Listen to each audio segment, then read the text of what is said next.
राष्ट्रवादीमधल्या बड्या नेत्याची पार्थ पवारांविरोधात शरद पवार यांच्याकडे तक्रार। आम्ही देखील पक्षासाठी मेहनत घेतली, आमचा मान सन्मान राखायला हवा।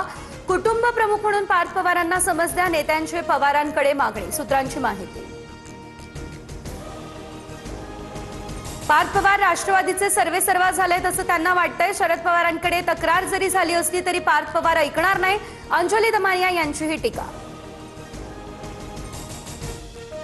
मराठा आरक्षणासाठी जरांगेंचा पुन्हा एल्गार। अंतरवाली सराटीमध्ये 30 तारखेपासून आमरण उपोषण केलं जाणार।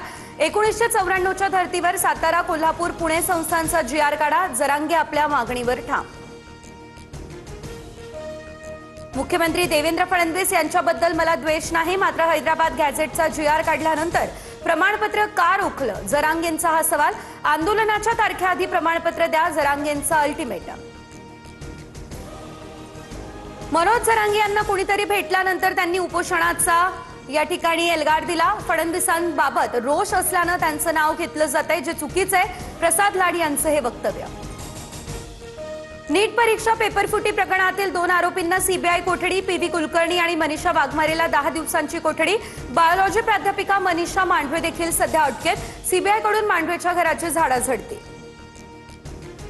नीटची परीक्षा रद्द झाली आणि त्यामुळे प्रचंड मानसिक धक्का। नैराश्याच्या भरात 3 विद्यार्थ्यांनी आयुष्य संपवलं।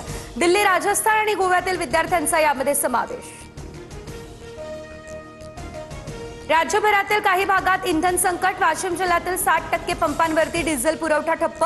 बुलढाण्यामध्ये 166हून अधिक पेट्रोल पंपांवरती डिझेल नाही, तर रत्नागिरीमध्ये सलग दुसऱ्या दिवशी CNG तुटवडा। वाहनांची लागली मोठ्या प्रमाणात राख।